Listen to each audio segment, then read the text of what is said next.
sponsor, which is we're gone live.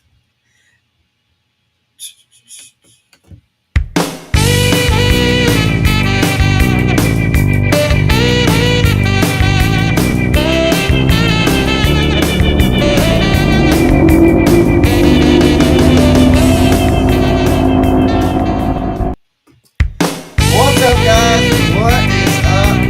Welcome back to another episode of Deck Talk Podcast, and we've got a fun one tonight. It is going to be very information driven, and we got the opportunity to meet our guest. Not this past the iCast, but the iCast before, and chit chat with her, and come to find out, she is an iBass 360 member as Yep. well, and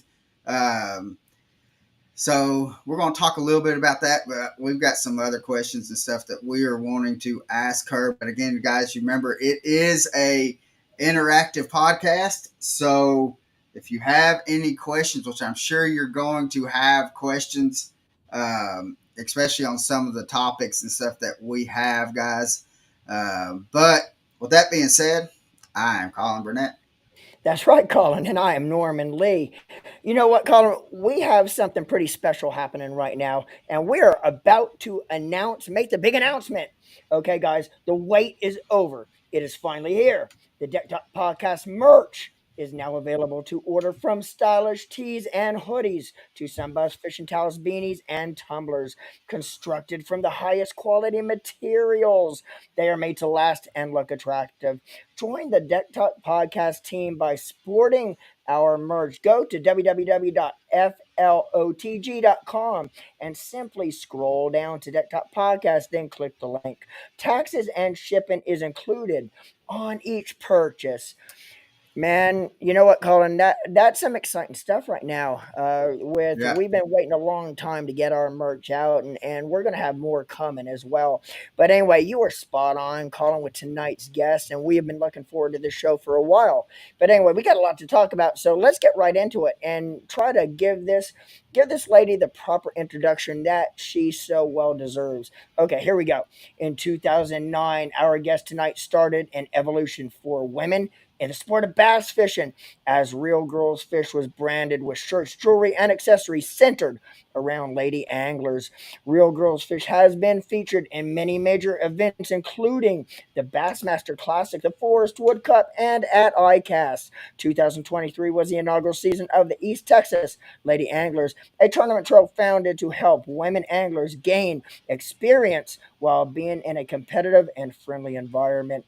As an ambassador with a mission to help, promote, encourage, and mentor young ladies who are interested in bass fishing. It is our privilege to have joining us tonight Denise Sustaita. And what do you know, Denise? I think I really got that last name wrong as we talked earlier, but what's going on, Denise? It's okay. Yeah. You got really close. It's Sustaita, but what a fantastic introduction. Thank Oh, you so man. much, Norman and Colin. I'm happy to be here. Yeah. Thank you for having me. Oh, Yeah. man. We're excited about it. So, Denise, the last time that me and you talked, you were kind of going through, well, your neck of the woods was kind of going through a rough period. And I seen some videos that you've done where, I mean, the waves and stuff that was on Rayburn was crazy. Yes. And Yeah. because y'all happened to have a hurricane come through here, what, it was a couple months ago, wasn't it? Yeah, that was around July. It was around July 4th time period. And Yeah. yeah, it was kind of crazy. Rayburn's kind of gone through a lot of changes lately. We were extremely, extremely low, and then we got the hurricane, and then now we got really, really high, and and now we're kind of dropping again. It's like it's all over the place. So, but yes, you're absolutely right. We did have that storm come through, and we didn't. No one really knew what to predict because it wasn't a huge category storm, but it Right. brought tons of wind, tons of it was mostly the wind and lots of trees down, lots of power Right. lines down, all of those things. So a lot of folks in the East Texas area and surrounding areas, were without power for quite some time, Oh and wow.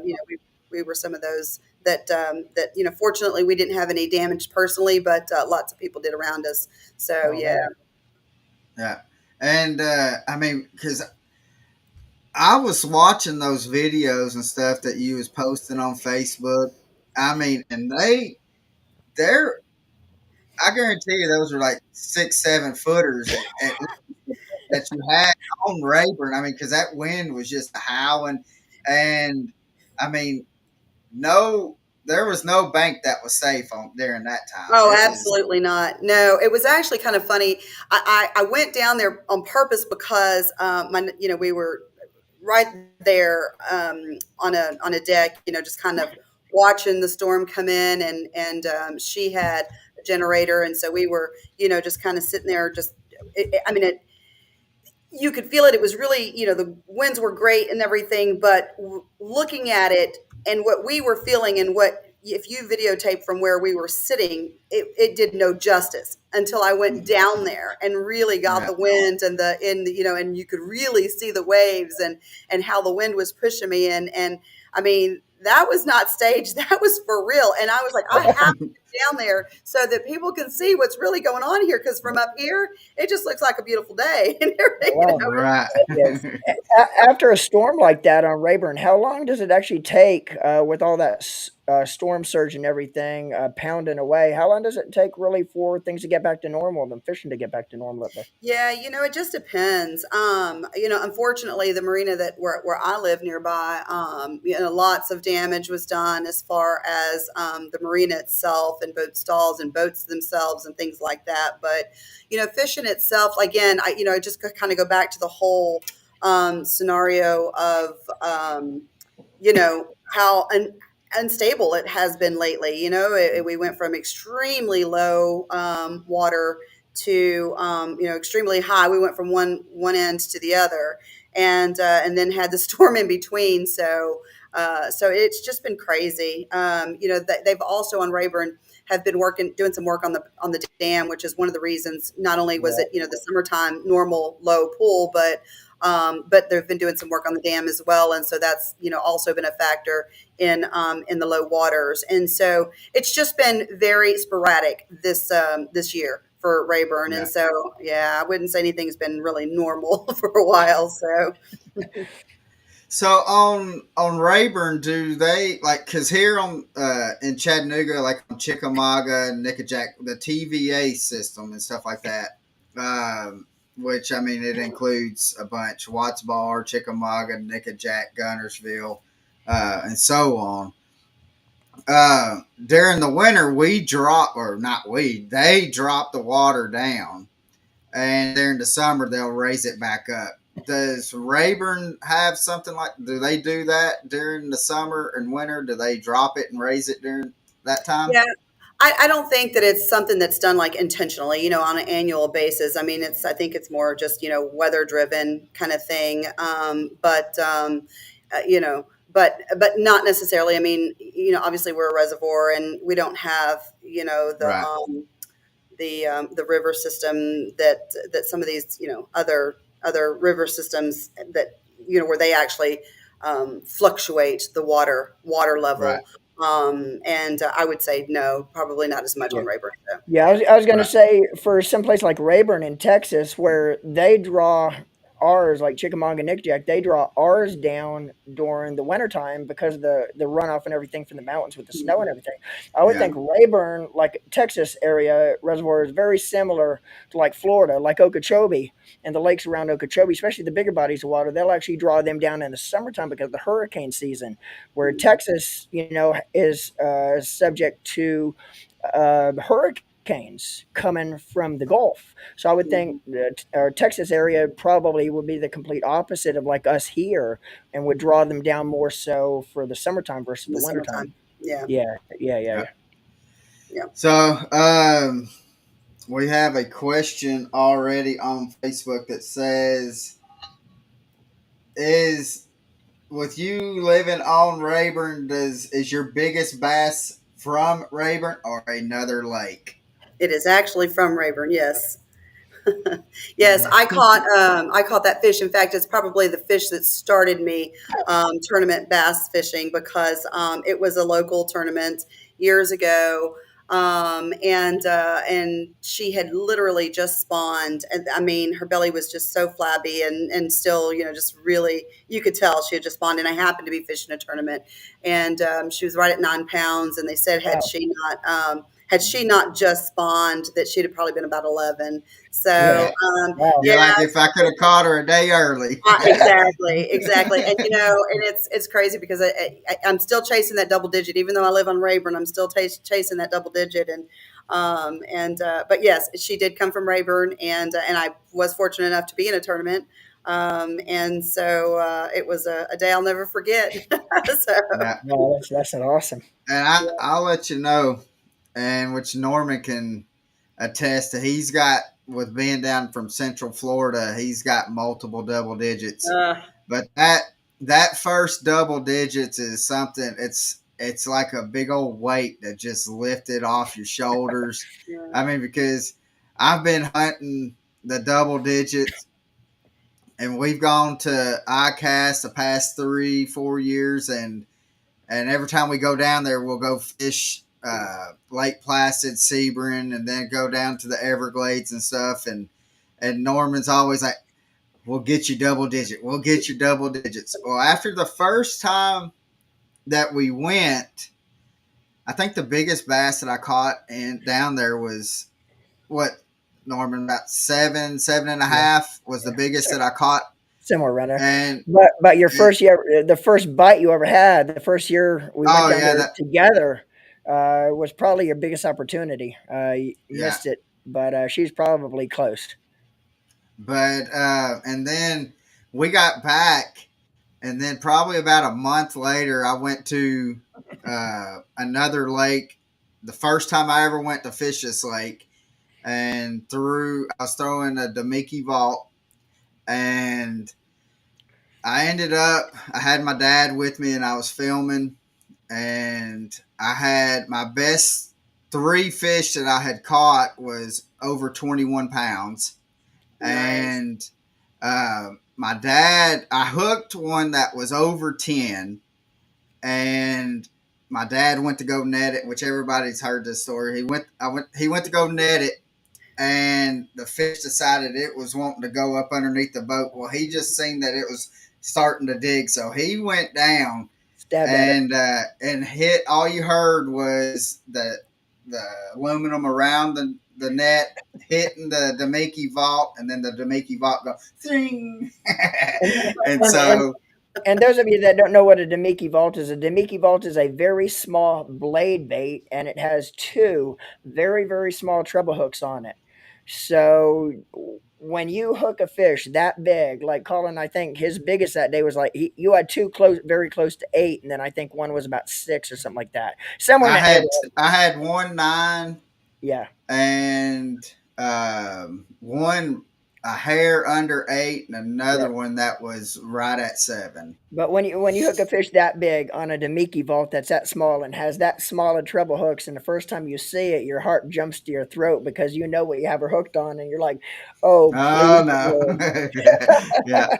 But I did get, Denise, I did get last year. Actually, it popped up on my memory last week that I caught it on Facebook. And so it was a year ago last week. I finally broke the 10 mark.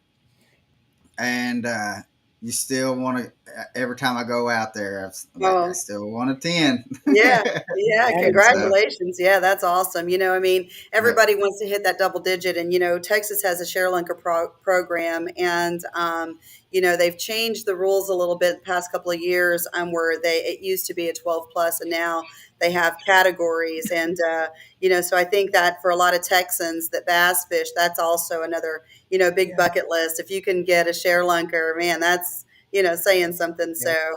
Yeah. Not only do I want a double digit, but I want to share lunker. So Yeah, and I was gonna say too, I was gonna say too, let's be Texas. specific here. Yeah, Yeah. and I was gonna say whatever Texas is doing, they're doing it right too with the fish Right. management. You see it every time that BASS, the Elite Series, and the Bass Pro, every time they go to Fork or one of those Texas lakes, and you see the quality and the big fish that's being caught. I mean, it's on a daily basis, and with what they're doing with like Fork with the Lunker program, where you have to release them. You can't even a tournament, you can't possess them. It has to be Mm. a weigh and release type of deal. You know, Texas is really doing it right, and I just wish a lot of other states would kind of follow suit to how Texas is working things to help Yeah. protect their fisheries. Yes, I agree. It's closed right now for renovations, but Texas, in Athens, not far from Tyler, uh, in between, say, Sam Rayburn and Lake Fork, there is our Texas freshwater fishery, and I have been to that and toured it multiple times, and like I said, it's under renovation right now, but it is where our share linkers go, and it is you can go and you can tour the facility normally, Yeah, and you can they've got ponds, you can fish there, and what it's just a phenomenal place to take your family and just go learn the process of what Texas does, and it's a I highly recommend it if anybody's in the area. Of course, like I said, right now, check out the website, but right now it is closed due to renovation. But normally, yeah, if you could get out there and take a tour of that facility, it's pretty cool. wow. So Yeah. yeah. Brenton asked, "What is your favorite bait to throw right now?" Yeah, I tell everybody all the time, and I'm going to say it again. My favorite, I always have on the deck. Anytime I'm out fishing, I'm going to be throwing a Texas rig worm. I mean, that's just my all-time favorite. I love it. I Yeah. love feeling the bite. I love, working the worm. I love throwing it out there in whatever depth it is that I'm fishing. The structure.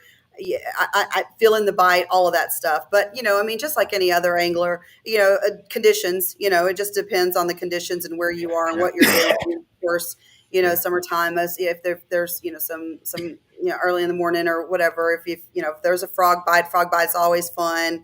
The other day, I say the other day, it's probably been about a month ago. My daughter and I went out on the water and just for a couple of hours, and boy, we just whacked them on a crankbaits, and that's just one of those days that that's what they wanted. So I guess any angler would say whatever they're catching them on that day, but it's my Right. Yeah, favorite thing to throw. But yeah. it's no secret that my favorite style of fishing is a Texas rig, Now, and do so you Yeah. yeah. do you have a favorite go to worm to throw on it? I was throwing a Texas rig when I caught that fish we talked about earlier, and on that day, that particular day, which I threw that, I still throw that style of worm for a lot, was Knoll Monster, and mag, something with a Yeah, ribbon tail, some sort of worm like that, and then the Cincos. I have been throwing. We have a local bait company who I have been really using a lot lately is cross baits on Rayburn, and they've started to spread, a lot around the Texas area, and even starting to branch out even into some other states now. But they have one it's called a Sicko, and it's very similar to the Cinco, and so that's what I've really been throwing quite a bit here lately. And it's just a great worm, and so you can throw those so many different ways. You can, Very true. yeah, you can Texas rig it, you can wacky rig it, I mean, and they just seem to be a good go-to. yeah, If I have someone who's not very experienced, and I just want to give them something that I feel pretty comfortable that they're going to get a bite on, that's what I would probably put yeah, on. yeah, Yeah. Yeah. Yeah. I always, when I grew up in Nashville, and I mainly fished Old Hickory Lake. Oh yeah. And so I went out with my dad all the time, and then my granddaddy.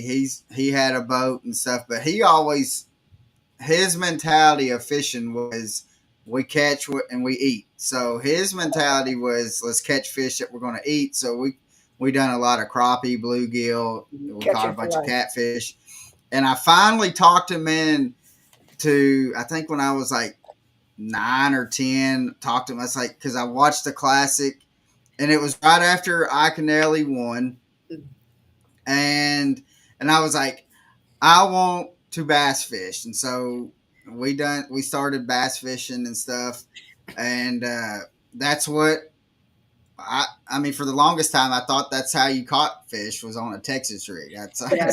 that's the only thing. I mean, but I was young, and but I mean, still to this day, I uh, I have a Texas rig tied on.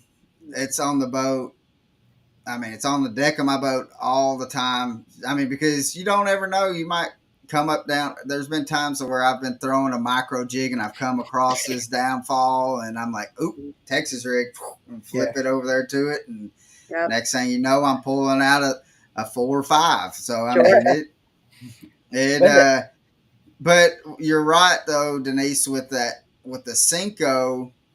I mean, you cannot go wrong putting the Cinco on a Texas rig. Uh, the ribbon tail here is more of a summer time bait, to where you'll switch from the Cinco to the ribbon tail, and then like now we're switching over to like a crawl. So, um, but you can still go out there with the Cinco and yeah, catch them all year round, yeah. though. Yep. And Absolutely. the thing about a Senko too is you could utilize a Senko anywhere you go in the United States, whatever lake you fish. Yeah, There's always opportunities to fish a Senko no matter where you are, and that's one thing that's cool. And that's why even like Colin myself, I always have a Texas style or Texas rig tied on, and but you can pretty much fish them no matter where you go, and no matter what lake you're on, there's always going to be a situation that you could throw a Texas rig in. So. Yep. yeah. Absolutely. And so I actually have a story, Denise, Okay. about Rayburn. So it has nothing really to do with me. Is my grandpa? He was the senior VP for Genesco Shoe Company, which was a women's shoe company, and um, he had to go to a conference or something like that in Texas, and one of his time off, somehow he got to out fishing uh, on Rayburn, and I think it was the late '60s when he was fishing Rayburn, and my dad was telling me that he came back from that trip and he was all about. It might have been early '60s because my dad was still uh, he was still just a little kid, so it had to be early '60s. But that's where he learned what a Texas rig was, and that's where he was like, I don't care what kind of bait you have on a Texas rig, it has to be purple. So Oh, that's where everything was like, I don't care what it is, it has to be purple. It has to purple. have That's funny. purple in it. And so, but he had, I can remember seeing pictures and stuff where they used to do, like, have boards and they'd catch.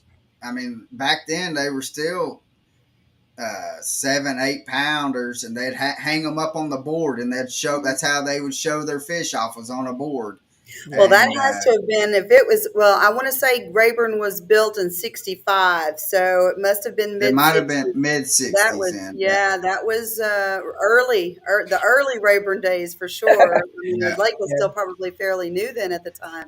yeah, yeah. Yeah. And and so, I'm which my dad's on here. I seen where it said that on the Facebook that it said that he was on, but he Yeah. can correct me when it was. He can remember stuff like that. yeah, That's But awesome. he told me, I was talking to him earlier. He says, "Make sure you tell Denise about that Rayburn." And so, Hey, yeah, purple's, but hey, Dad, purple is still a good color. yeah, yeah, yeah, yeah. I was gonna say, and this is probably gonna show my true age right here, but purple, the purple worm dates back probably, all these fancy colors we have today wasn't always there. Right. No. And back when first started bass fishing, back in the when I was a little running around, my parents trying to keep up with me, back in the late '70s, very early '80s, purple jelly worm was the thing back then. But you didn't have all these other fancy colors, all this glitter. But purple was the worm. Purple was Yeah. one of the only worms that you could get anywhere you went. Any place that sold bait and tackle was the purple jelly worm. And Yeah. anybody that remembers a purple jelly worm, it actually was around back then. But yeah, I don't know if they even do anything that's called a jelly worm anymore. But that was actually it. That was the worm back then, and kind of shows my age a little bit. But yeah, the purple worm goes back probably further than any other color. And Wow. Yeah. That, and and again, then the cream worm too. yeah, yeah. So Nowadays, I don't think there's a color that's possible that they don't have something in. no. Yeah. Right. So true. So Denise, how did you get started into fishing? Was it something that you grew up in, or did you kind of just picked it up as time went on? And so, Yeah. how did you So get into it? yeah, I actually grew up in the Houston area, and so fishing for me actually started saltwater, Texas City dikes and Galveston and things like that. So, hey, bite down. Hey, that must be Joseph. So yeah, I grew up in the Houston area, and so just as a kid, my brother, my dad, and I would go wade fishing, saltwater trout fishing, redfish, specks, yeah, all of that stuff, and so that's actually how I started fishing. And then Dad later in life he started fishing some local club tournaments down in the Conroe area and things like that. And this is talking about back in the day. This was probably back in the '70s as well. And so he did really well fishing some tournaments, some club tournaments down there in the Conroe area. I think that's back in the days. I've heard my uncles and dad before they've passed away, but talk about Zell Rowland and those guys. They would fish with those guys back in the Rick Clunn, those guys back in the Yeah. day. Yeah. And so that was when they were fishing. Like I said, the local club tournaments, and then Dad eventually wanted to retire and move to Rayburn. And fortunately, before he passed, he was able to live that dream just for a little while. And he bought a lake house there. Oh gosh, I was probably in my early 20s when early 20s when he bought the lake house and on Rayburn. And so I grew up. That's when I started really fishing Rayburn a lot, Yeah. Right. and so we would go every weekend. And then it started to where I didn't want to come back. We didn't want to go back home to go to work. Nobody wanted to go home. We were going straight to work on Monday morning, and it was just like, how can we, make this work where we can live here. And then I eventually bought the house next door to my family lake house, and I've been there since, and found a way to make it work and live Yeah. there and love it. Yeah. So That that's is how Now, it all awesome. started. And then yeah. bass fishing tournaments actually started. Like I said, we were fishing a little local tournament on Rayburn that day when I caught that one that I mentioned earlier. And then I started to want to learn. I wanted to fish more tournaments, and actually, the Big Bass Splash, which is the Sealy Big Bass Splash, started on Rayburn many years ago, and now there's several different locations, but that's where I started really fishing tournaments there on Rayburn, and it's just it's an hourly Big Bass Splash tournament, and would fish that every year on Toledo, Rayburn, and Fork. And then one day, well, I sent, and that kind of leads into Real Girls Fish. That's how Real Girls Fish started. I was going to fish one of the Steely Big Bass Splash tournaments, and I wanted to. I ran to the local store academy to get me a shirt, and there was nothing for women that fit that was for us to wear, and like Right. fishing. And I had to go to the men's section and buy the ones with the big, the big pockets, and the chest Right. area, and they just didn't fit right, and I didn't like it, and so I started making my own, and that's how Real Girls Fish actually started.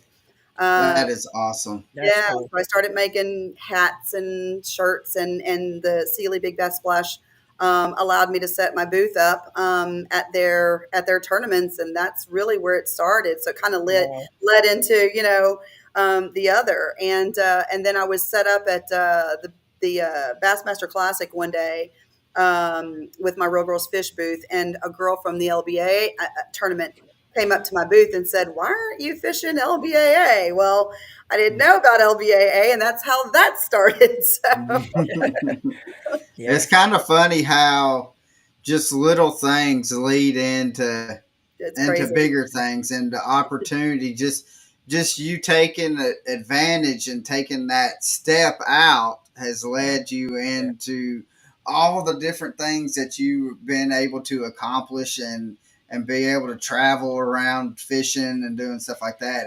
Yeah. It's amazing to Yeah. see how Yeah. it's all kind of come together. It Yeah. really has. It really has. And it is crazy. Even though I started Real Girls Fish in 2009, when I started fishing competitively with the LBA, I mean, there's only one of me. I have a full time job too. And so it's like, you can only do so much. And so unfortunately, I had to kind of slow down a little bit on Real Girls Fish so I could travel all over and fish competitively. And then that led to the East Texas Lady Anglers because we wanted to grow. We wanted to grow women in tournament angling, and one way to do it that we thought would be, let's do it on a local level, and that's Yeah. how East Texas Ladies Yeah. started. So Yeah. yeah, so it's just you're right. It's incredible how full circle and how where it all has gone. So That's Right. awesome, and you're a mentor to a lot of young ladies who are inspiring to fish, who are inspiring to be fisherwomen. yeah. But growing up, did you have a mentor? It could have been a man or a woman back when you were a child that kind of inspired you to wanna fish and wanna do what you're doing today. I mean, obviously, my dad's side of the family was very well. We're all very competitive, so in anything we do, don't get a card game going around our kitchen table, I've But never met a Okay. fisherman or fisherwoman that wasn't a Yeah, competitive person. that's how we had a bunch of family fights as a card table. but it's funny because I mean, I mentioned it earlier. A lot of my uncles fished and fish tournaments and things like that, and so I grew up, fishing, and so obviously dad and uncles were very instrumental in that and in teaching me. But when it came to tournament fishing, not so much.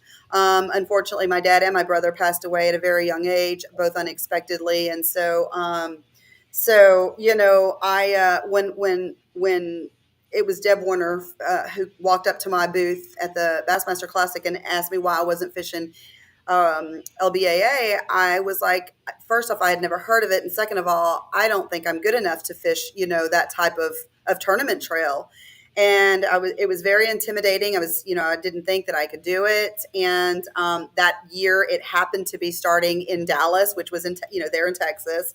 And so she's like, just come try it as a co-angler. And to be quite honest with you, when I went to that first tournament, I was a nervous wreck. I didn't know anybody other than Deb, and I didn't think I was good enough, and I just remember that feeling that I had and how intimidated I was and how terrified I was.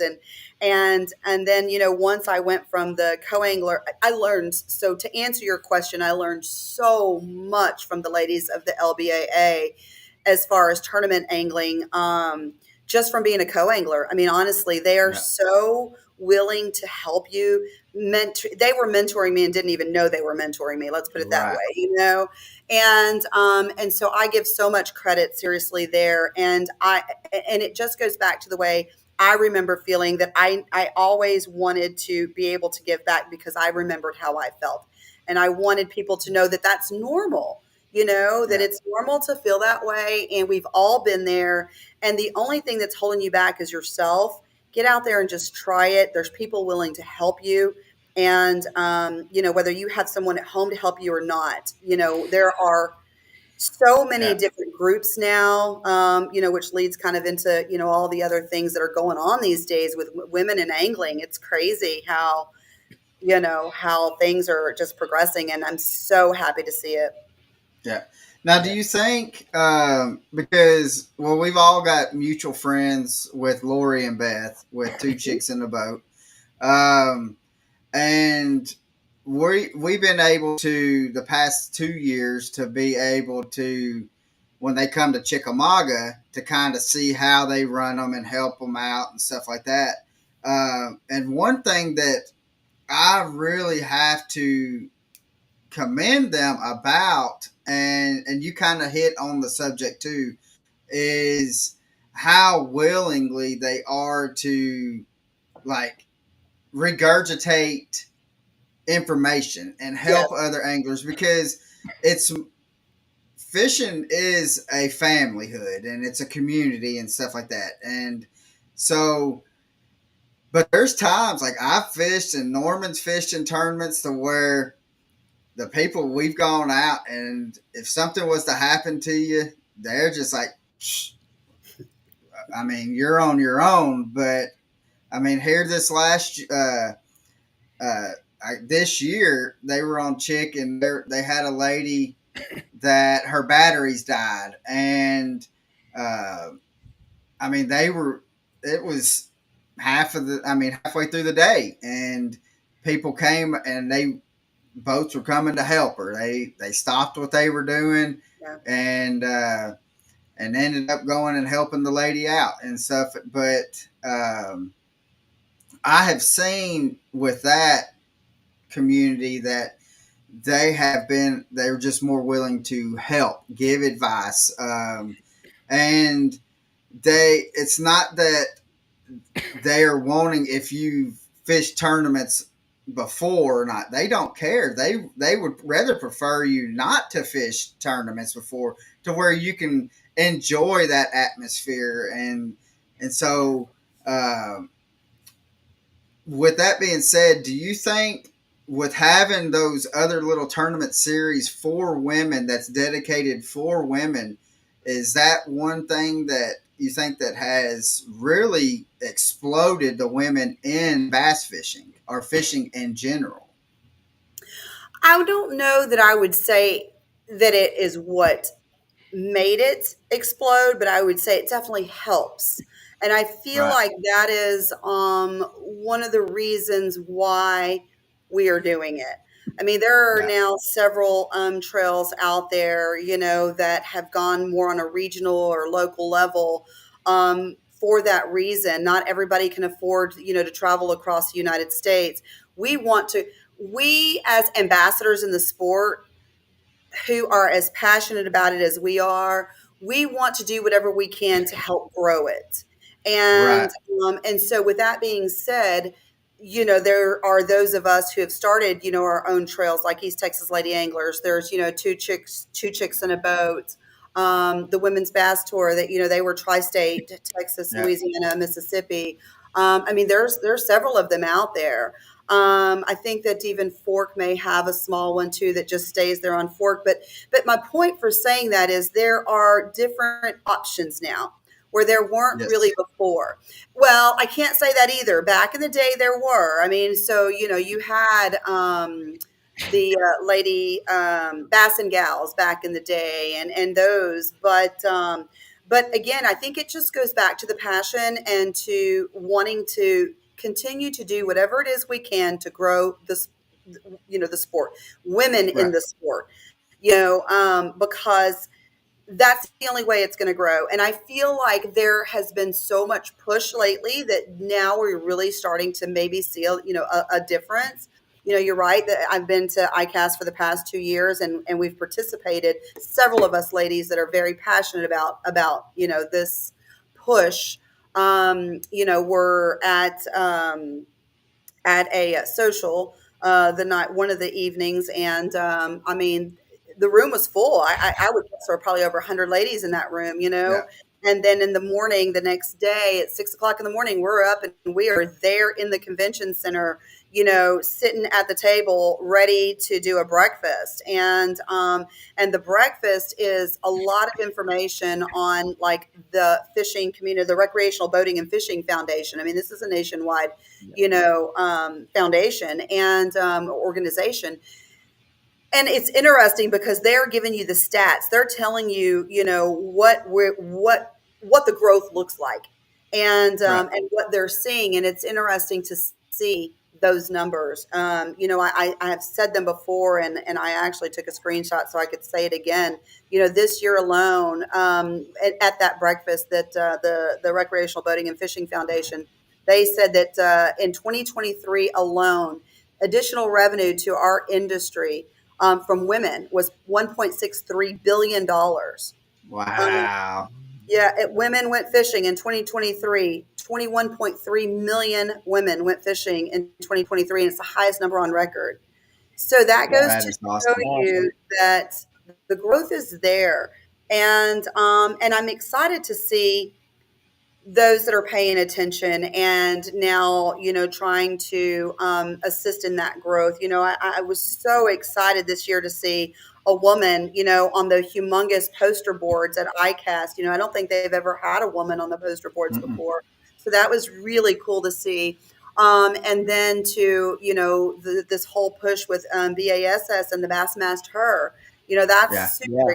exciting, Yeah, super that was a big deal to for Bass Yeah. to even make that jump to even because they're showing their support yes. and for the women angle because they know that that's I think that in years to come it's going women in fishing is just going to explode kind of like how kayak fishing just all of a Oh, sudden just absolutely. blew up Yes. and and you can correct me if I'm wrong, but there's some of these girls that have been fishing high school and that's fishing in college that it would not surprise me to see them on the elites here sometime soon or in the Bass Pro Tour Yeah. and fishing with the MLF. I mean, they're just Oh, as it's good as coming. these guys.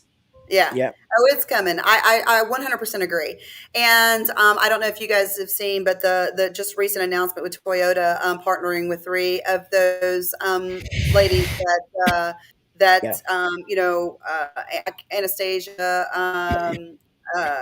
which is one of the spokesperson for Bassmaster, was one of the ladies, and Yeah. I was able to meet her at ICAST this year, and she spoke at our breakfast, and let me tell you, she's incredible. Yeah.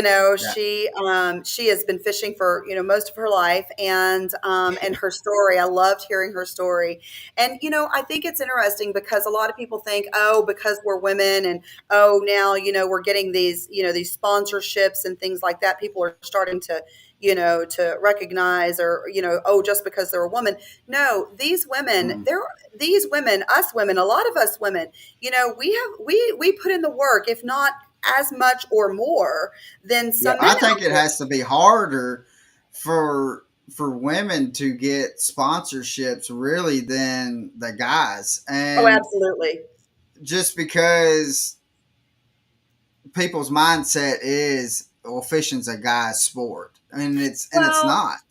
I think you're right, but I also do believe that because the tournament trails that we have out there right now, we push and push and push for more anglers, and of course, it always goes back down to the bottom line, the dollar, and it's like, Yeah. okay, for a sponsor to want to invest in an angler, they want to, of course, have a return. Understandably so, it's a Yeah. business, but and so when you have um a tournament trail that's only bringing in 10 boats versus a tournament trail that's bringing in 100 boats, that plays a factor in that. Yeah. Yeah. However, I will say that you're right too about the high school and the college series. We saw a lot of the sponsors go to the high school and the college series whenever that blew up, and which was fantastic. You started to see some more young ladies fishing in those, and what happens, that hopefully will grow and they'll continue on. Right. um, but I also do have to say that women, not that men don't, but women really appreciate when they get a sponsor because of how hard it is to get a sponsor. Yeah. Right. And we work, like like I said, as hard, if not harder. And we, promote. I try to do everything I can for my sponsors because I appreciate them so much, and I know the value, and I know that I couldn't do it without them. Right. And so absolutely, it's exciting to see that some of the bigger, sponsors are taking notice. So Yeah, Yeah. and that's and I kind of how I look at that is like sponsor wise, like it used to be to where you have to fish a big tournament series to be able to get sponsors. mhm, And then they finally noticed like the social media people, the mhm, YouTubers and stuff like mhm. that. And so then that kind of expanded, and then now the women, now they're starting to see that the women in fishing is just exploded, and that these women uh, are doing just as well. Yeah. Uh, they're able to go and like uh, oh shoot, what is it, Christine, is it Christine Fisher? Sure. Yes. Yeah. Yes. Because we talked to her and oh shoot, you just talked to is it Anastasia?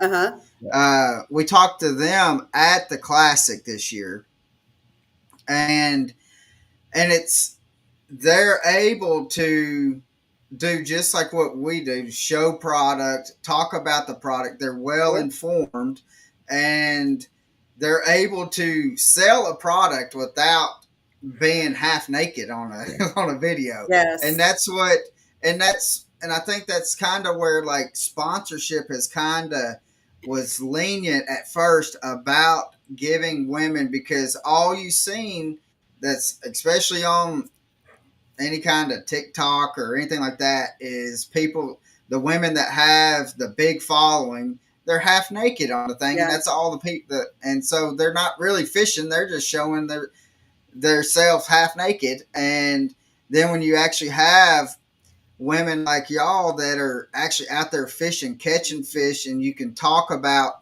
well, I was doing this when I mean, because I guarantee you, when you can go back to catching your biggest bass, that you can tell us exactly like where you were, Mhm. how you threw it, and what you were doing to be able to catch that bass. Sure. Yeah. And uh, and I think the sponsors are actually, or these companies are actually seeing that, and they're like, well, these ladies are actually wanting to help grow the fishing industry. Yeah. They're wanting to get more women involved, and so let's hop on. And they're Yeah. finally starting to realize that.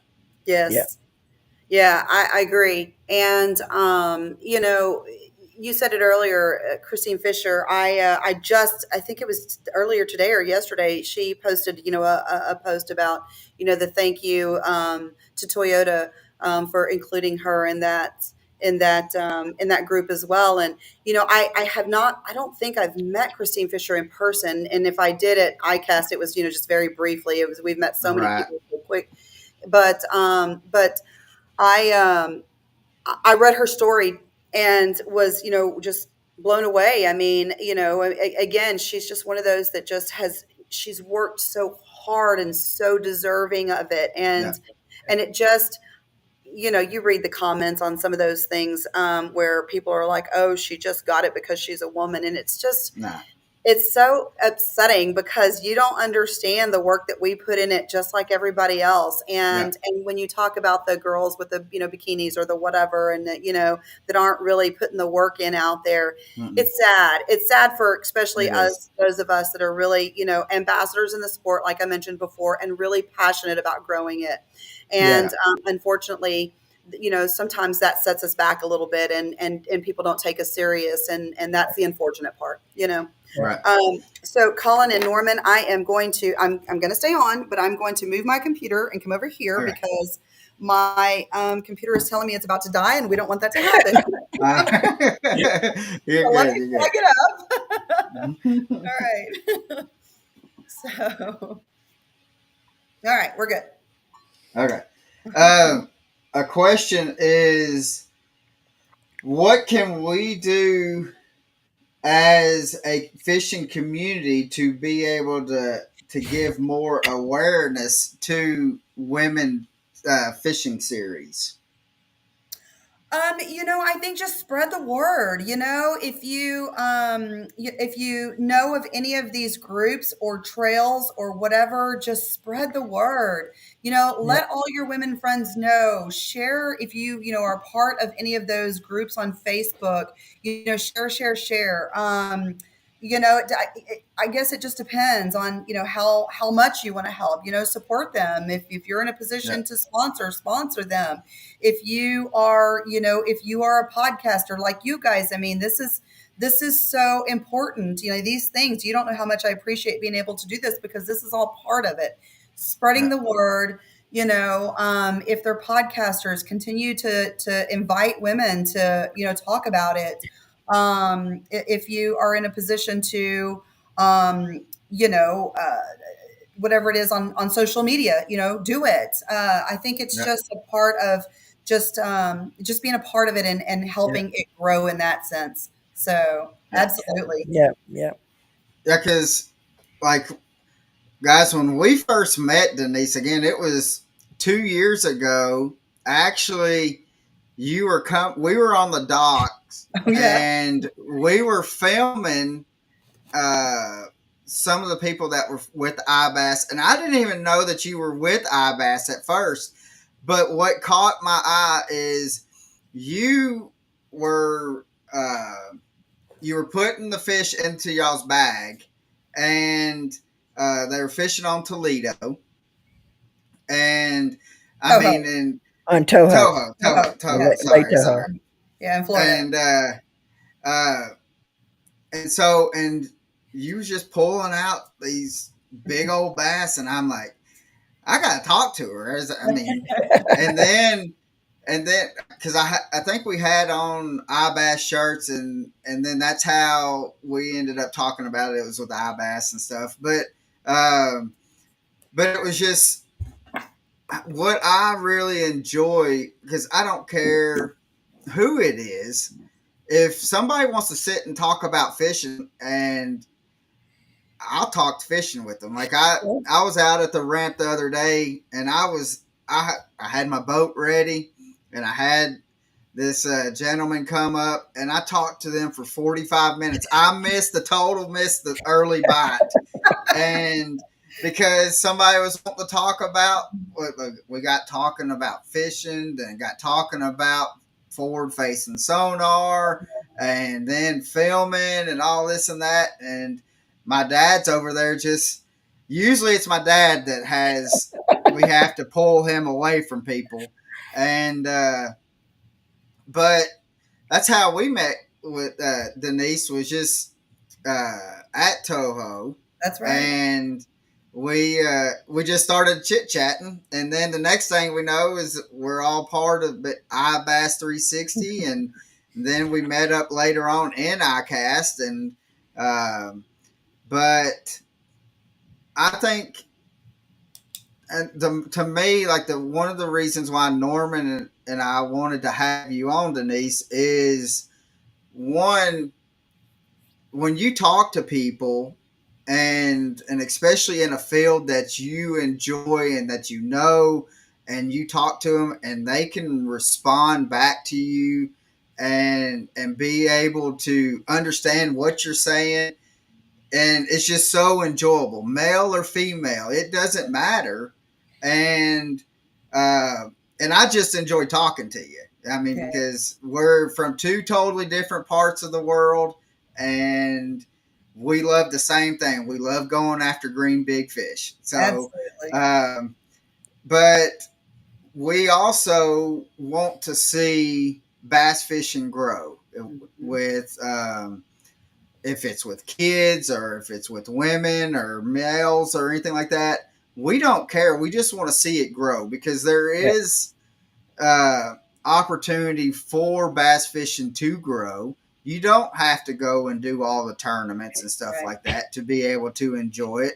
But if you get, there's something about being at the water, it's just relaxing, and That's it's therapy. And so, but when you can meet somebody that you can talk fishing, like we've been on here for 55 minutes, and we really hadn't even we just been chit chat. It's not, and so, but that's the reason why we wanted you to have a platform because right now we're at almost 1,200 people that is on here on 9 platforms. Awesome. So we wanted you to be able to have a platform to be able to share that because it is important to us to be able to spread the word and I really enjoy going and watching women weigh in just because they're hilarious. Just to be just to be honest. Yeah. Well, You know, well, you well, I was going go to say, ahead. too, we always talk about fishing and the fishing family, the fishing community.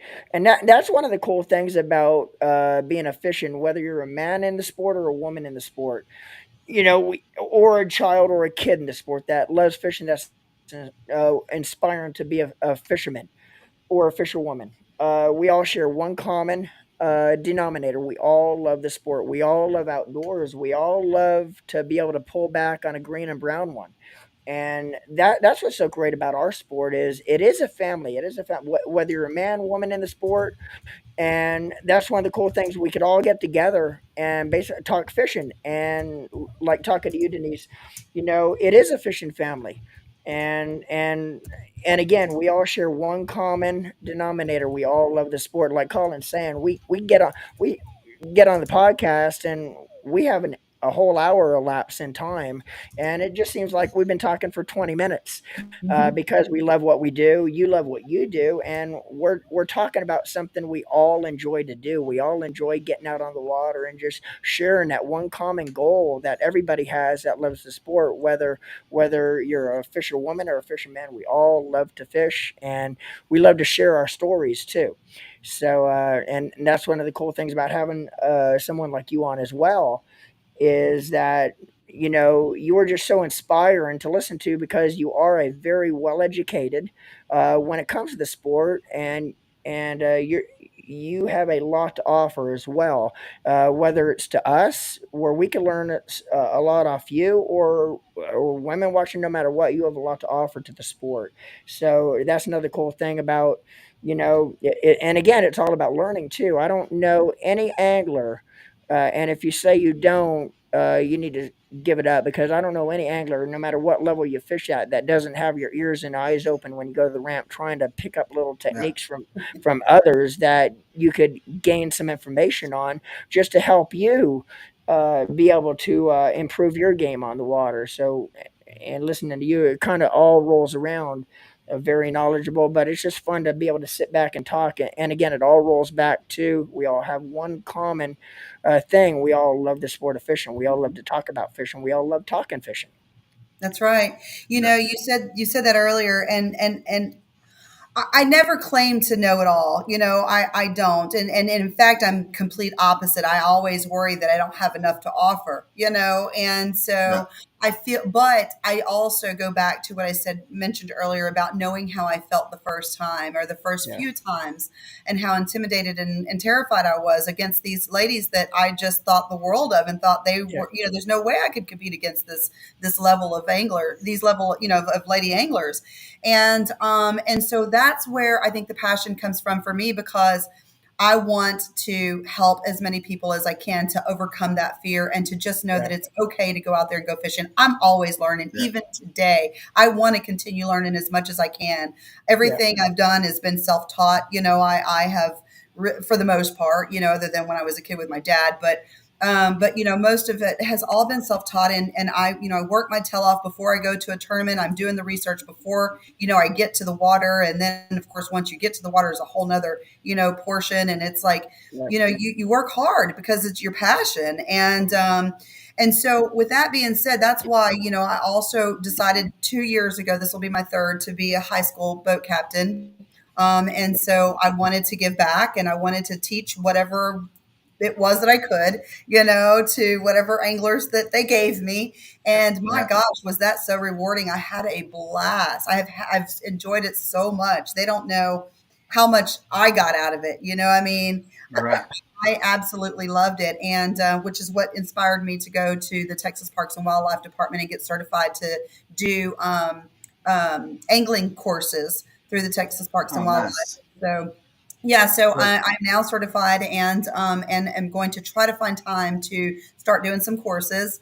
And so it's also part of what inspired me to start East Texas Lady Anglers too, because I wanted to give, from high school, it's not everybody doesn't feel comfortable going from high school to, the national trail. I mean, that's a lot. That's a Right. big step. That's a Nobody. big jump. Yeah. Yeah, and so I wanted to give them something that was a little more on a local level, and that's why we started.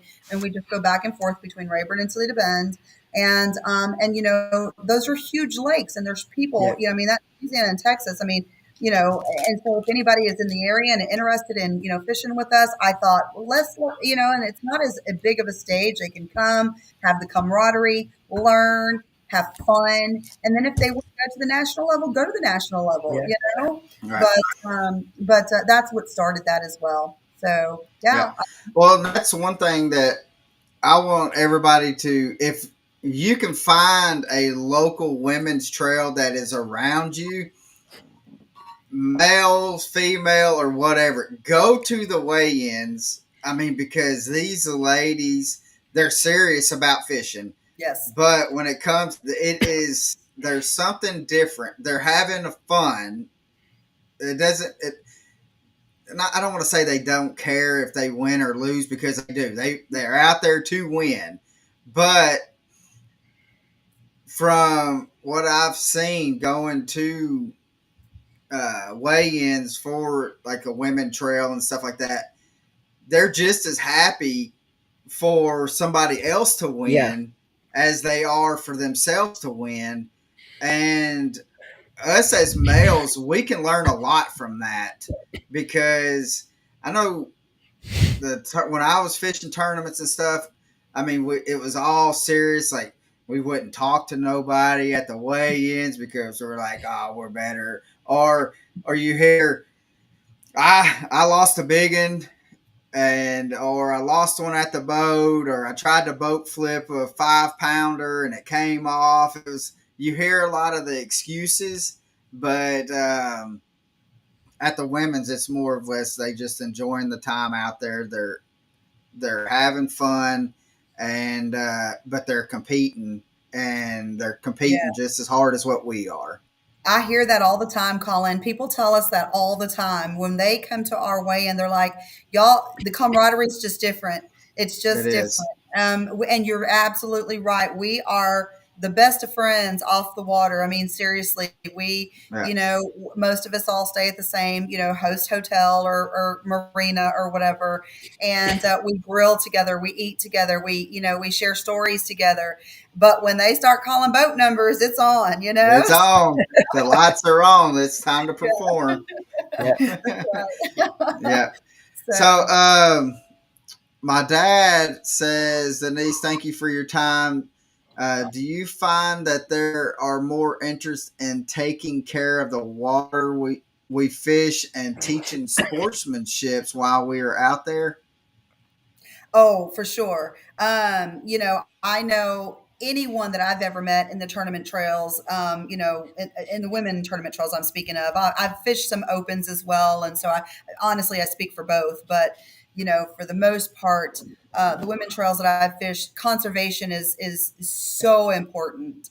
And that's also a big piece of the Texas Parks and Wildlife certificate that I got. Was a big piece of it was the conservation part and taking care of the waters and the fishery and the keeping fish alive and the catch and release and all of the good things, because it all goes back to what we said earlier, where it's all about growing the sport, and without Yeah. that we would have no sport, and Yeah. so Right.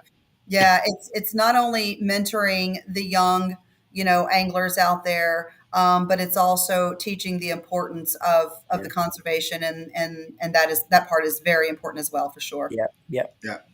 And so Amanda says there's definitely something special about women's camaraderie in a male dominant sport.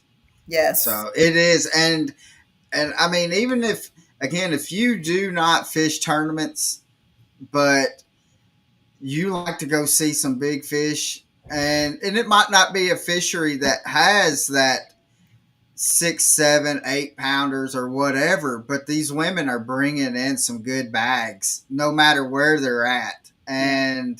um, and that camaraderie that they have is no other tournaments that I have been to. And Norman, correct me if I'm wrong, um, that you've been to as well. That um, these women are just like what you said, Denise. They're sharing the same. They're at the same hotel. Then they're going out to eat. They're spending so much time. It has become a friendship slash family when you're on that Absolutely. tournament Yeah, trail. yeah. And Yeah. so to where us guys would be like, just leave me alone. I'll fix my baits. I'll do. don't don't bother me Yeah. Yeah. and stuff. No, it's But definitely. yeah. So if somebody, Denise, is wanting to follow you or wanting to follow the East Tennessee or I done it You again, did it. East Texas, East Texas ladies anglers or Real Girls Fish, how can they start following that? And Yes. also, before you answer that, Denise, the East Texas Lady Anglers, if there's anybody watching tonight that wants to join your group, is your tournament trail, is the East Texas Lady Anglers, is it a team tournament or is it a draw? Could you join if you don't have a boat, if you want to just hop on another captain's boat and join, or how does your tournament work as far as the teams, and if somebody actually wants to join your East Texas Lady Anglers? Yeah, ours is a boater co-angler format, and we do a draw the night before. We have a meeting the night before. We go over rules. We do a draw. So, the unfortunate part to that is you have to have enough boaters, obviously, to Yeah, have Right. to have. I wish we had an unlimited amount of boaters because we always have a waiting list for our co-anglers. And so, ladies, if right. you're out there and you have a boat, come fish with us. But Come on. we have our last tournament is coming up. It's September 7th on Rayburn, and so it's at Jackson Hill, and so to find us, it is East Texas Lady Anglers or etxla .com, which is our website. And or feel free to reach out to me anytime. I'm always available to answer questions. Call me, Facebook me, message me, whatever. Um, but yes, I mean it is a. I have been inviting ladies to come out because we have had people who are just not sure that they're ready to make the step to come fish a tournament, and so we've had some new ladies this year, and I can't tell you, they are just, and they tell me, I mean, I'm not speaking for them. They tell me that they're just, they love it. They will be back. They're already registered for the next one. And so I've invited some ladies to come out just if they want to come and eat with us, or just come in and meet us at the meeting, or like you said, calling the weigh in, come Yeah. out and get to know us. We're happy to answer any questions, help Yeah, you any way we can, because I guarantee you, once you try it, you're done. You are Yeah. Well, done. that's what I was about to say is I was talking to Lori and Beth and then Angie Scott, and which their last tournament was on Kentucky Lake, and um Angie had brought somebody that she worked with and to fish the tournament. She had never fished a tournament before, and they done pretty well. yeah. I don't think they won the tournament, but they They done cash. well. They ended up cashing a check. Yeah, and so, but by the time it was done, said and done, that lady was like, "I'm coming back. Yeah, It's Yes. it. I'm hooked." She had yeah. never fished a tournament before in her life, and but just being out there, and which And we've heard stories like that before, like last year on the Two Chicks in the Boat, they had a co-angler that she was just hopping from boat to boat last year, and she says, "I'm tired of hopping from boat to boat. she went and bought a boat, and Good now for she's her. being able to have somebody. That's Yeah. So it's amazing just how it just grows, Yeah. and it's always, I mean, you always see a smile on their face, Yeah, and and that's what uh, Angie said too. It was the lady that came along and fished with Angie. It was her first tournament she's ever fished, yep, and that's in Angie's words too. Is she was hooked after this tournament, and sometimes that's all it takes is that's how you grow the sport, you know. And even if you don't fish tournaments, but that's if you have a boat and you like to go out and recreational fish, if you know somebody, man or woman for that matter, if you know somebody that doesn't get a chance to fish that much and wants to hop on your boat, take them fishing. A child, a kid. That's how we grow our sport. Take a kid fishing. yep, Take a woman or a man that doesn't get the opportunity to do it. Take them fishing, and that's how we grow the sport and get somebody else hooked that might not necessarily have a chance to get out there otherwise. And that's all about growing the sport, and that's kind of what Angie said too. Once this lady fished with Angie in this tournament, they actually won some money, and this girl was hooked on it, hooked on the sport of fishing after that. So that was awesome to see and awesome to hear yeah, from Angie as well. But that's how the sport grows. You're right. And I'm so glad you brought up Angie's name because I wouldn't be doing, the sport justice without mentioning Angie's name as well, because she is a big pioneer also in Yeah, this industry. And she is one of the ones who helps organize the women's social at ICAST. Her podcast is amazing. She it yeah, interviews is, so yes, many people from all over, not just fishing, just women in the outdoors. And so she has a big focus on the women out there as well. And yeah, so kudos to Angie as well, because she is definitely one that's out there doing it as well. So for sure. yeah, And and you said something about no, it's not just tournament fishing, and you're right. It's not just tournament fishing. Not everybody wants to be a tournament angler. And I met another group of ladies that are from the Houston Galveston area at ICAST called Fishionistas. yeah, And so they are some amazing women. They are not a tournament trail. It's just a group that want to support other lady anglers out there. It's a platform for you to go to be a part of. You don't have to be in Texas. You can be anywhere nationwide.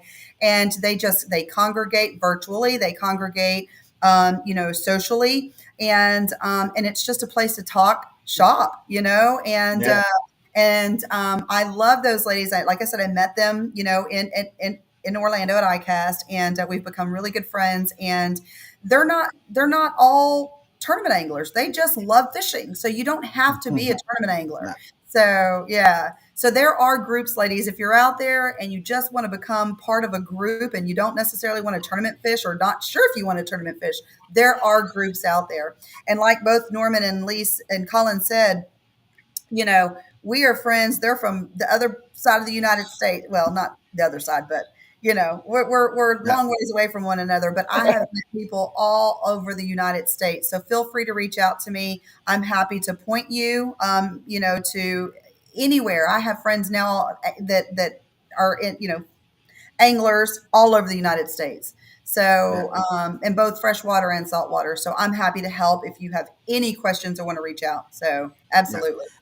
And the thing is just kind of like what you've hit on is you can't, if you have questions or you're wanting to try to get hooked up with somebody that's, I mean, if you're in the Texas area, contact Denise for sure. I mean, but if you're, let's say you're in Missouri, well, none of us are in Missouri, but we know people Oh, that sure. we can always, if all you got to do is just extend that off. I mean, just say, hey, I'm in whatever state. We know enough people that we can get you in contact with whoever you need.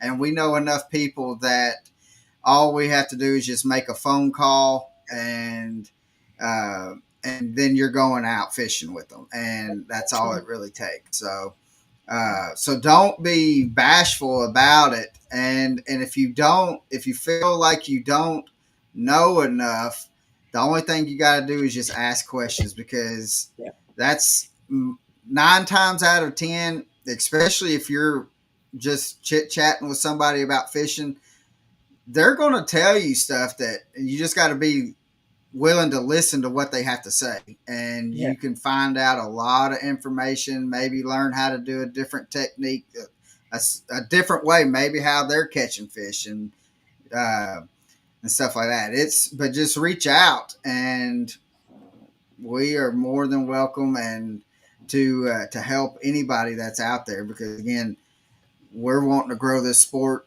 as Yes. much as anybody and um, so but and I mean also because we got connections with iBass 360 and they have anglers from all over the United States and so Yeah. we just Yeah. again we just have to make a contact, call somebody and say, hey, we've got somebody that's in whatever state. We can take care of you. We're trying to get you to where you can fish. That's right. I'm going to just grab my piece of paper that I dropped before I moved my computer. So hold on one second.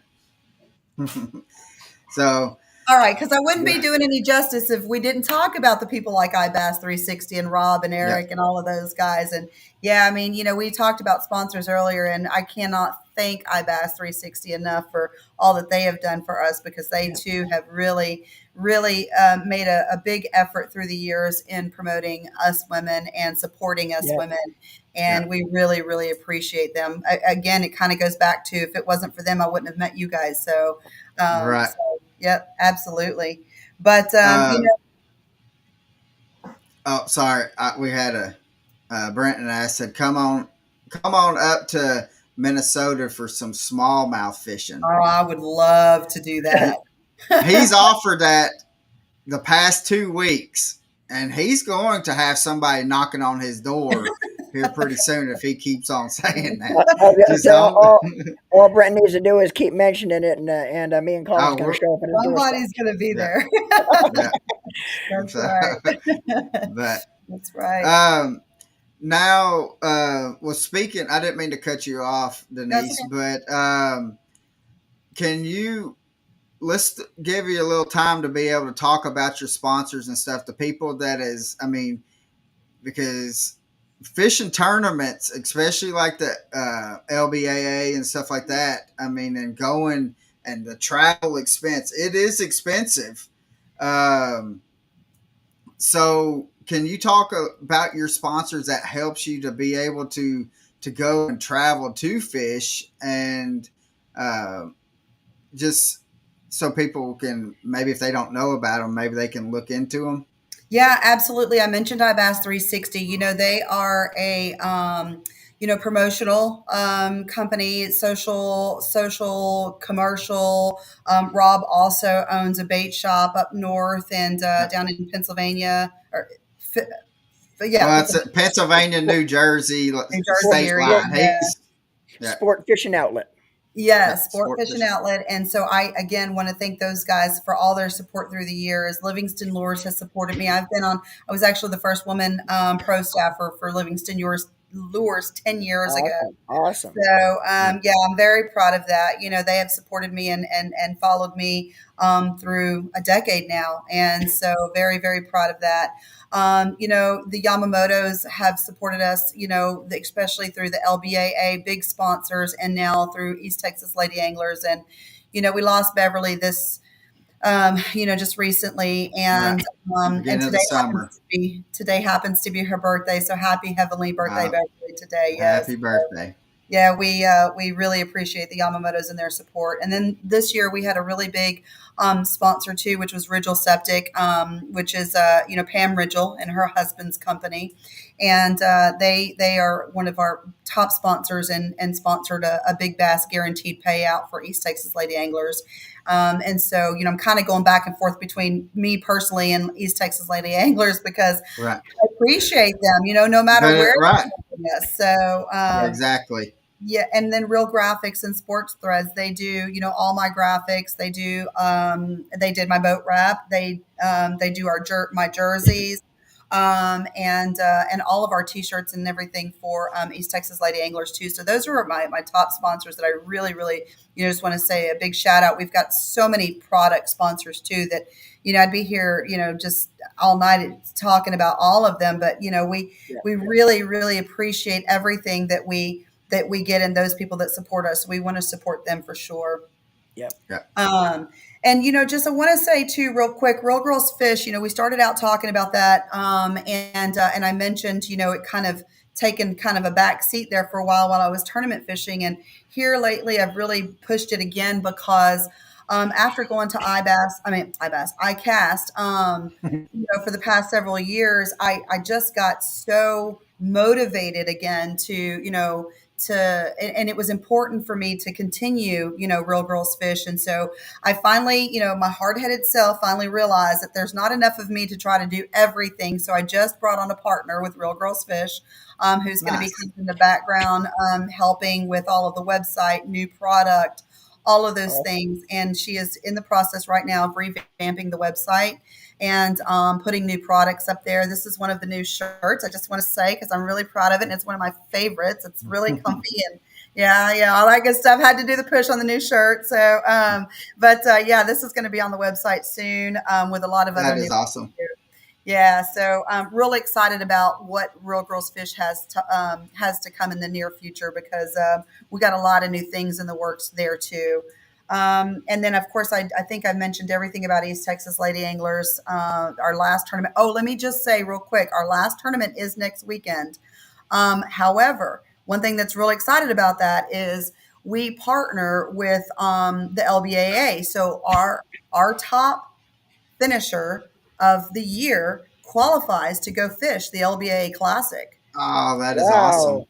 That's So cool. you don't That's cool. necessarily have to travel all over the United States to qualify for the national championship. You can fish one of the local trails and qualify through that way.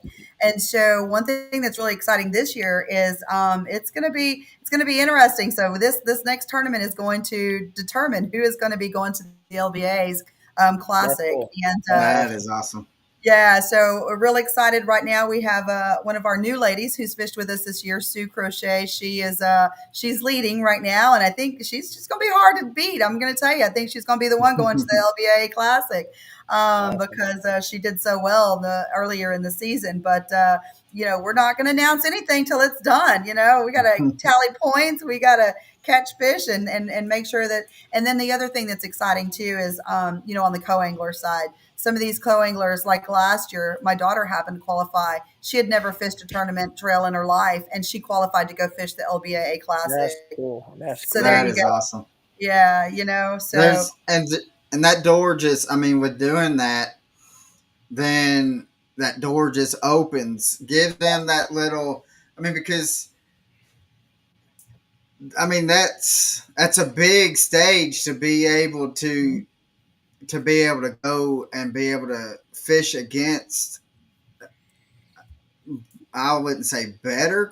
I mean, because there's some hammers that's in the yeah, local that just does not want to, just like what you said earlier, that does not want to go to that higher trail, sure. but um, but it puts them on that bigger stage to where they're like, well, that's all they need is just that little to be able to have that chance to be able to get on that stage, and then Yeah. next thing you know, they're fishing the Yep. LBAs, and And a lot of times that's all it takes is for a platform like you present to be able to take somebody that might not have, and it's not that they want to fish the big trails like the LBAA but they don't have the funds, they don't have the means. So a lot of times that's all it takes is a group like the East Texas Lady Anglers to give them that platform Right, to be able to fish a local trail and be able to qualify for yeah, something right. like that.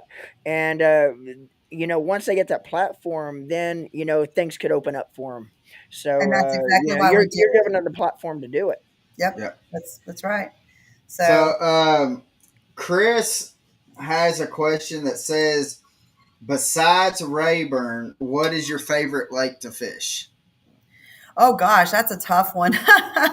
And I mean, so many different ones for so many different reasons. I mean, Yeah, Caddo is a fantastic lake. It's just beautiful. It's Texas's only lake in the state of Texas. It's 100% natural. I don't know if you've ever been to it, but it's beautiful. I mean, you mentioned Logan Martin before. That to me is one of the most beautiful lakes nationally I've ever been on. I mean, yeah, I said Logan Martin. I'm sorry. Old Hickory. Old Hickory is a beautiful lake. Logan Martin, I love Logan Martin too, and we fished a lot of LBA classics there. Yeah, I don't know what it is about that lake. I love it. Gunnersville for the grass and the frog bite. Yeah. Bull Shoals because of well, I hate the clarity, but I love the clarity. It's just so pretty. I'd But rather be in murky water all well, day long. yeah, but it's beautiful though. It's Yeah, beautiful. it is. I mean, there's just so many, beautiful lakes out there, and you're right, it's so peaceful, and just being on the water, it's hard to pick a favorite. Toledo Bend fishes a lot like Rayburn, so for that reason, I like Toledo Bend too.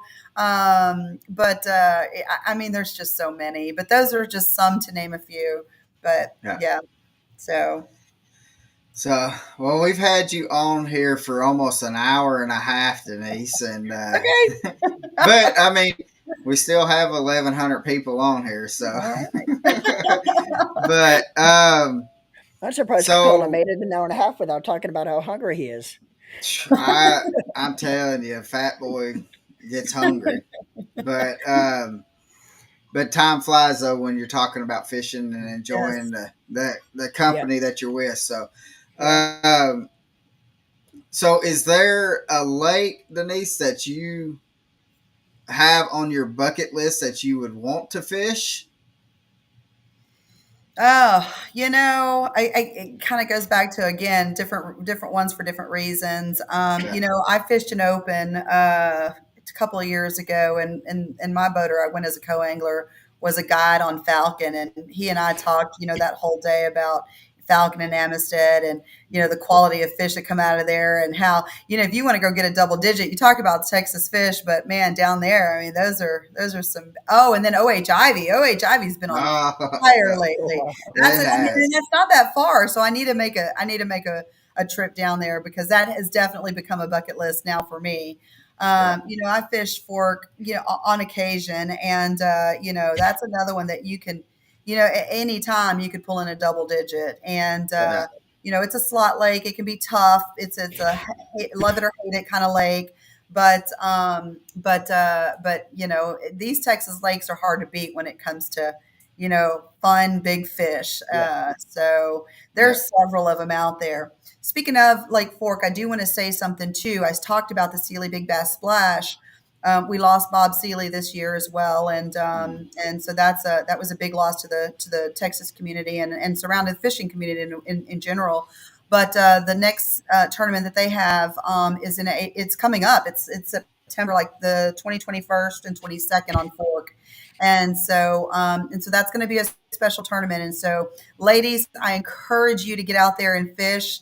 One thing that's fun about this tournament is it's an hourly tournament trail, big bass, and you win so many places every hour. But what's so fun about fishing that one at Fork is because of the slot, you can literally win so much money on a 2 pound fish because Yeah, if you catch the under, I mean, you could win $1,000 on a 2 pound fish. So it's yeah. so much fun, and so that one's coming up. And I did want to say that because it's going to be a special one, especially with us losing Bob recently, and that family has meant a lot to me through the years. It is part of Well, the in the reason. fishing community too. Yes, absolutely, absolutely.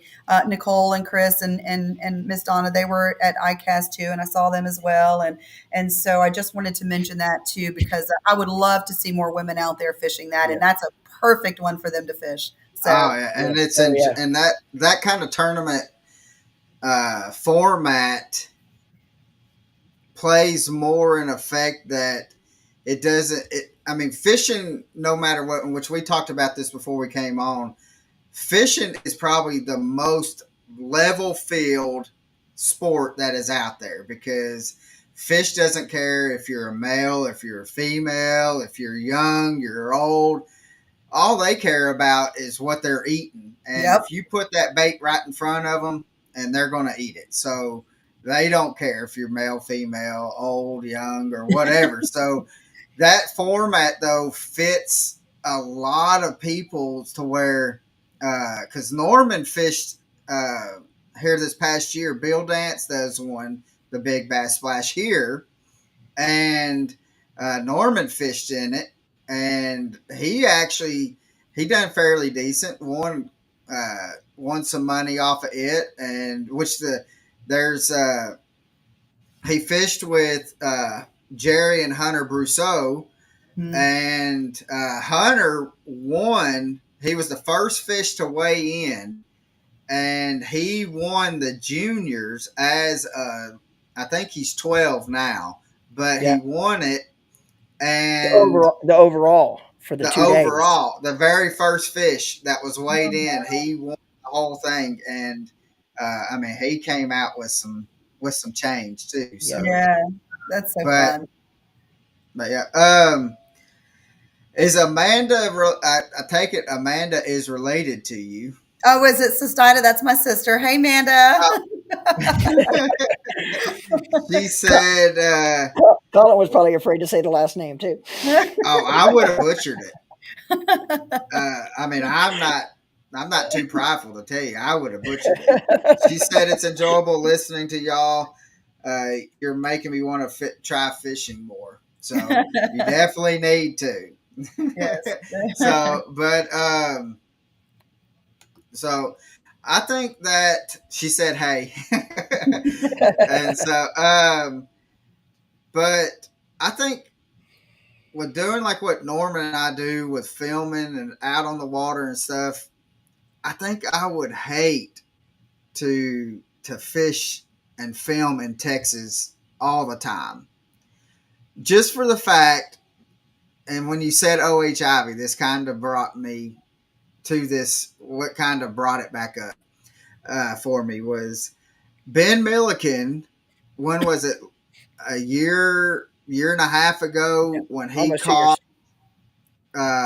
he caught 50 pounds in his best five, and we talked to him at the classic about it, and he said I almost did not post that video because as soon as I did, it just blew up. Yeah. And he said people started he says now you can't go out there, and he says you see boats everywhere out there Yeah. now. So but It has that gotten a would be lot of attention. it has. And but as a video content creator and stuff, you're wanting to put out that good content, but then like because we fish on Chickamauga and Nickajack, which Chickamauga is is known for big bass, but Nickajack is in between Chickamauga and Gunnersville. So people's eyes turn to Gunnersville or Chickamauga. They kind of don't look at Nickajack, and which we'll go down there and we could smash 125 smallmouth in a day. And, but if you also want to go catch some big largemouth, you can go down south and on Nickajack and be able to do that. But we kind of hate, especially if we're on, we kind of hold our videos a little bit because we're like, I don't. This bite's still going on. I'll show this video after the bite, Yeah. and so, but I think I'd be doing that a lot with filming in Texas. Yeah. Yeah. Well, And you so, guys need to come down to Texas and we should film. yeah, we Yeah. definitely will. We are. Because are you planning on going to the classic this year? Oh, absolutely. It's in my backyard, so. Yeah, I was about to say it's in your backyard. So we're going to come down and of course we're going to be part of the media with bass, Mhm. and so we'll do media day and stuff like that, and do whatever else we wanted to do down there. And so but we're going to be down there, and hopefully we'll be able to see you there, Oh, for sure. We'll make it and happen. yeah, and try to go grab some dinner or something. Yep. So Absolutely. Yeah. Fort Worth is not very far from me at all. So mm, I definitely will be there and excited that it's coming back to Texas. So looking Oh yeah. forward to it for yeah. sure. Yeah. I'll just say this, though. I'll be ready for when it comes back east. because we drove 12 and a half hours Oklahoma. to Oklahoma, and which it's I think it's 14 hours from us to Fort Worth. Yeah. And so I told Norman, I said, I'm probably going to fly this time. Yeah, that And is a long so, way. I don't fly, but, so I'll be driving. Oh. so, if there's one thing that you can give advice, Denise, for women, or just fishermen in general, it doesn't have to be for women. What would be your advice to help them be able to get into fishing, or even maybe take that next step? I mean, really just reach out. Reach out to, I guess it depends on what it is they're struggling with, because if there's, if it's questions, ask. There's no, Yeah, there's no stupid question, I mean, really, Yeah. we've all had them. So, if it's getting out there to fish your first tournament, just do it. If, if you're trying to, learn a new technique, social media right now is just incredible. I mean, you could go on social yeah. media to learn anything. You know, YouTube. What somebody said it one day to me, and it made me laugh. YouTube University. I mean, it's like you can learn anything on YouTube Yeah, these days. And or there's so many groups now on social media to reach out to. We mentioned them earlier. There's so many different women groups, angling groups. I mean, everywhere. And like I said earlier, if you're not sure where to start, reach out to me. I'll help you. yeah, Whatever it is, whatever the question is, if I don't have an answer, I'll help you find one. yeah, Because I'm that passionate about it, seriously. So I just say, just do it, whatever it is. Either if it's getting out on social media to figure something out, or if it's just taking that first step in a tournament, yeah. or just even going to the bank, and going fishing. If you have no inkling, but you don't know who to turn to help you, reach out. I'm happy to help. If you just want to go to the bank somewhere, I mean, you can go on the what is it called? The map thing to find, bodies of water and things that, Google Maps and there stuff. you go, Google Maps. Yeah, if you want to just go to Google Maps and look for a place to go fishing, or just Google it yourself and find Yeah. out, where you could go Yeah. bank fish or whatever. Speaking of bank fishing, and I'm talking about that Lake Fork tournament coming up with the Sealy. That's another cool thing about that tournament. You don't have to fish that tournament out of a boat. You can fish it off the bank. Really? It is not That required is to fish that tournament out of a boat, which is not, that's that's unique. not normal. Yeah. Right. So, so that's really cool too. So, if Yeah. you just want Yeah. to go fish off the bank, you can, and you can win huge money, doing it. Yeah. So, but again, You don't even have to burn no gas. that's right. So, So, yeah, uh, and you kind of hit on it, and I didn't think about it until you just said it. All you really have to do is like whatever lake that you're closest to, go to Facebook and just key in that lake. And there's probably going to be 20, 25 different pages for that lake. And join that page and I mean, we even see it like and I imagine around you too, Denise, that there's people that will post on there saying, "Hey, I'm coming into yes, town. Is there somebody that's going to be out that wants a boater?" And and which I'm kind of leery about that because you don't know who you're going to get in a boat with, but you could always ask questions. People are yeah, always asking, "What's going on? I'm coming to Chickamauga mhm, on this date. What do I need to be throwing?" and stuff like that. And people, you're going to have people have your smart aleck remarks, yeah, but for the most part, people are willing to give advice and stuff. Yeah. They're not going to give you juice, but they're going to give you enough the basics. advice to where you can go catch some fish. Yeah, And so, I see. You're right. I see it all the time. Like you said, I'm coming into town, bringing my family. Would like to take my child fishing. Is there any yeah, recommendations? And people will tell you, hey, go to this marina, go there, go. Whether they have a boat or not, they'll give you yeah, suggestions Yeah. on where to Yeah. go. Yeah. So, Yeah. and how to fish, just like you said, it may not be the juice, but it'll be, the basic stuff that you need to know. Yeah. So, Yeah. yeah. So, with that being said, we've had you for an hour and 40 minutes. And so, we do want everybody to go check out the East Texas Lady Yeah. Anglers. I said it right for the first time. And go check out that Real Girls Fishing. Real girls fish. And Real girls fish. they, and go check out their shirts and all the product and stuff like that. And So I did let's, not say this. I do want to say that with the product, she is working on it now. There are a few things on there now, but the big launch is gonna the relaunch with the new stuff. We're shooting for September 15th. So there are some things on there now, but you won't see the new stuff yet until September 15th is the date we're trying to shoot for. Right. okay.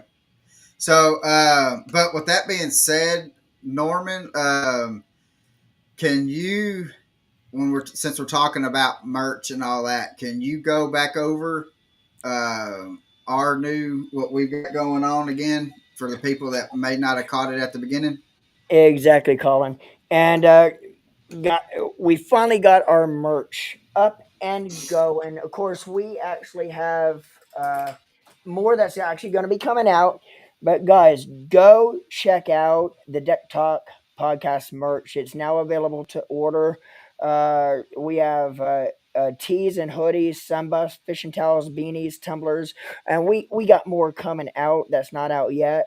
But anyway, go check it out, guys. Uh, Go to www.flotg.com. And once you do that, simply scroll down to Deck Top Podcast. And then you want to click on the link. It takes you right to the Deck Top Podcast merch. And another cool thing, too, is when you make an order for our merch, whatever the price shows that each item is, taxes and shipping is included in your in each order as well. So check out our merch. But we're me and Colin's really excited about getting our merch up and going. Yeah. And so here pretty soon we're going to have merch in our hands so where we can actually Yeah, yeah, be wearing it. But it is and, out ready to go. So yeah. um but with that being said, Norman, why don't you ask our last question and then Exactly, Colin. we'll And get off of here. it's been awesome, Denise, sitting down and being able to tell some fish stories with you today. And again, just like Colin said, make sure to check Denise on social out. Follow her. Follow the East Texas Lady Anglers. And she has a lot of great stuff going on right now. But make sure to check her out. Follow her. And again, we are live every Thursday, 6 p.m. Eastern Standard Time. We have a new show each week and a new great guest, just like Denise, on each week. As a matter of fact, next week we have Jack Daniels Williams, Toyota Series Pro, will be joining the show. The week after that, and he's actually tomorrow fishing the championship on the MLF Team Series. We have Bobby Lane will be joining the show the week after that on the 12th. He's actually fishing the championship tomorrow, and he's actually fishing teamed up with Jacob Walls, which will be on the 26th along with Dylan Hayes. So him and Jacob is actually in the championship tomorrow. Make sure to catch MLF out online. They're live stream tomorrow and see how Bobby and Jacob does in the championship. But anyway, Denise, we have a question we ask everybody that comes on the podcast. If you were to have one person that you were able to fish with for the day, now this person could be passed away or still with us, who would the person be that you want to have on the boat for the day to fish with, and why would you want to fish with them? Oh gosh, well, I think that's a given for me. It would have to be my dad. We lost him at 56 years old, a heart attack at Christmas, unexpected, and Mm. years ago, and he was my my fishing buddy, and so and of course my brother too, my little brother, but to just be able to spend a day on the water with them again would be just amazing. You don't realize how much you miss it and you appreciate it until you can't have it, and Yeah. that's a tough one because he never really got to see me fish tournaments, and oh, I get emotional every time I talk about it. But yeah, to Yeah, see how full circle this has gone for me, yeah, is Yeah. is really special, and to Yeah. be able to have him, with me on a boat again. Yeah. Yeah, and Tell you, I mean, to make me laugh, though, I did spend some time with Jimmy Houston over at ICAST this year. Now, he would be a fun one to Oh, get a boat with. So, well, Jimmy would be an awesome guy. yeah, He is yeah, a great dude and a great character and yeah. funny. Yes. yeah, So Jimmy, if you're listening, he may be, he uh, may be, because that would we, be a fun one.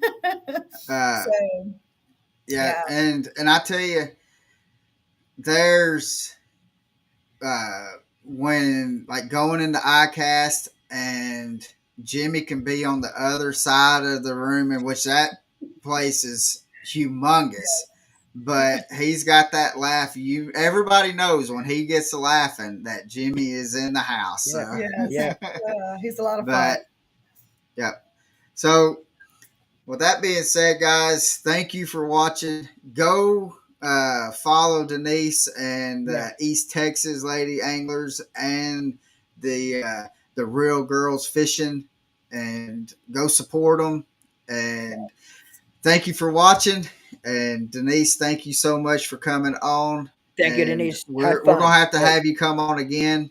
Yep. And we will definitely see you end of February, beginning of March at the Classic. Yep. Yep. And so we'll get to show Norman what a real steak looks like when going to Texas. Oh, So, I can't wait. Yeah. so Sounds guys, good. Yeah. 20 ounce thank you so porterhouse. much.